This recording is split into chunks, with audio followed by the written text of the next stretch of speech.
Explainer. Today, we're diving into a concept that, honestly, might sting a little bit at first, but I promise you it's going to fundamentally change how you view literally every single connection in your life. We're unpacking the utility of love and the hidden psychology behind why we actually connect with others. Have you ever felt used? Like, I want you to really think about it for a second. Recall those fair weather friends who just magically vanish the second you need a favor. Or, those colleagues who act like your absolute best friend when you're helping them with a big project, only to completely ghost you when the work is done. It's a highly familiar, incredibly painful feeling, right? We've all been there, sitting around wondering exactly what we did wrong. Well, here's the uncomfortable truth behind that whole feeling. Most people love your utility.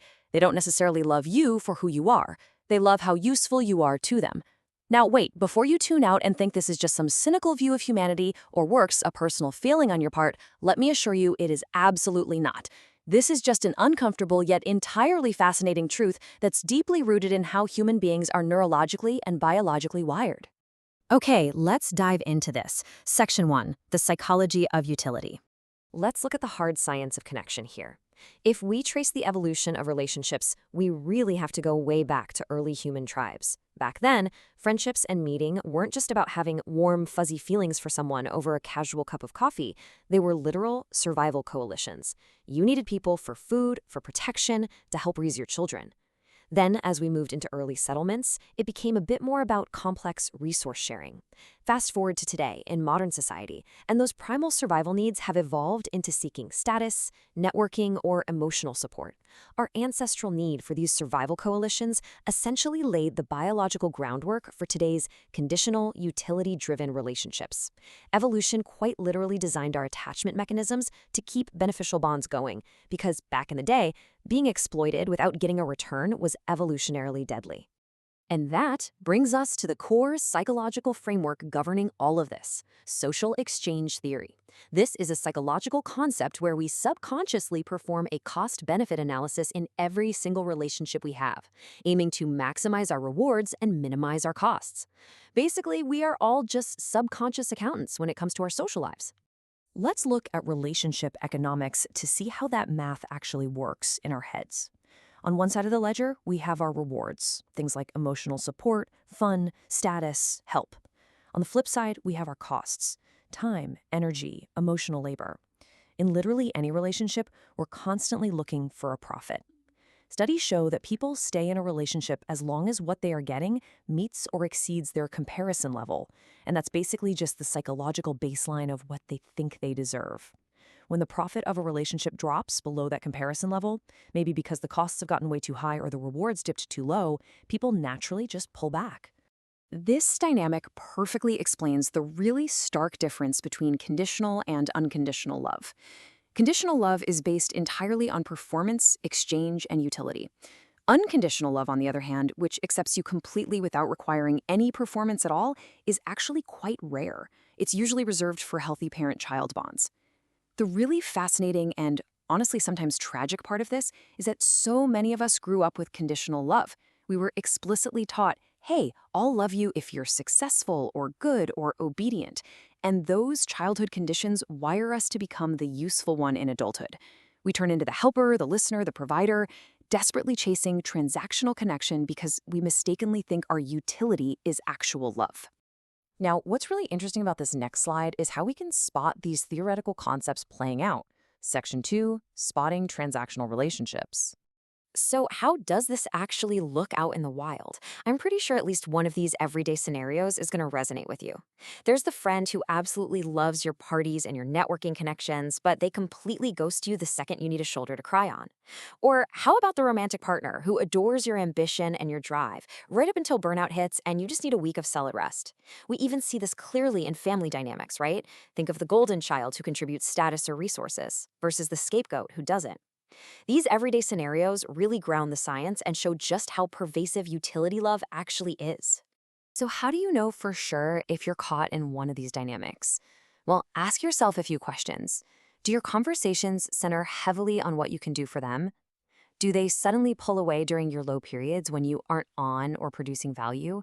Is their praise inexplicably tied to favors or achievements rather than just who you are as a person? And finally, do they show absolutely zero interest in your inner world when you aren't actively serving them? Look, if you're answering yes to these questions, you're highly likely being treated merely as a transactional resource. But here is a truth I really need you to let sink in. It's not malice. Your utility simply stopped outweighing the effort. I know that sounds harsh at first, but this realization absolutely blew my mind. And honestly, it can be a massive relief. Think about it. When someone ghosts you or a breakup happens and you feel utterly replaceable, it isn't necessarily because they hate you or because you're fundamentally flawed in some way. It's simply a shift in their internal cost-benefit analysis. The evolutionary scales just tipped. So the crucial point is how we fix this. Section 3. Building irreplaceable bonds. Listen, understanding this science isn't meant to make you bitter. It's actually incredibly liberating. It protects your peace. So here are the initial steps for rewiring your connections and really protecting your emotional energy. Step 1. You've got to stop overgiving to transactional people. Be kind, for sure, but you must protect your time. Step 2. Give from a place of abundance, not as some desperate strategy to just earn love. And step 3. Seek out mutually beneficial reciprocal relationships. You want to actively look for the people who stick around, who check in when you're feeling down, and who celebrate your actual growth, not just your output. To do that, we have to become less replaceable. And actually, scratch that, we don't do this by working harder or just providing more favors. We do it by developing depth and shared values. We practice vulnerability. We cultivate totally unique shared experiences. Because true unconditional bonds, they form around the profound depth of who you actually are, your genuine humanity, not the shallow reality of the services you provide. But, and this is a big one, there's a vital prerequisite to all of this. You absolutely must love yourself unconditionally first. You have to build your self-worth entirely independent of your utility. Whether that means going to therapy, journaling, or just diving into hobbies that are just for you, you've got to fill your own cup. Because if you don't, you're going to remain desperate for transactional approval, and you'll fall right back into that exhausting trap of performing for love. And this brilliantly illustrates how you can transform all this psychological theory into a concrete daily procedure for your life.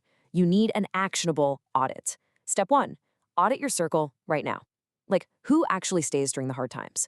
Step 2, practice saying no without guilt. If they get angry at your boundaries, guess what? They only loved your utility. Step 3, ask deeper questions to move past transactional small talk. And step 4, focus on building a small circle of high-quality people rather than maintaining this massive, draining network of transactional acquaintances. Aim for relationships where both sides add real value and truly accept each other's humanity. I want to leave you with this incredibly inspiring thought. Most people love what you do for them, but the few who love you, they're gold. Treasure those rare, real connections. Once you stop chasing universal approval based on what you provide, you free yourself up to invest in real bonds. And just as importantly, challenge yourself to become someone who loves others for their humanity, not just their utility. Which brings us to our final question to conclude this explainer. Who stays when your utility fades? Take a long, hard look at your inner circle today and ask yourself this. It's a powerful, lingering filter for your life. Thank you so much for joining me, and I really hope this empowers you to go out and build better, much deeper connections.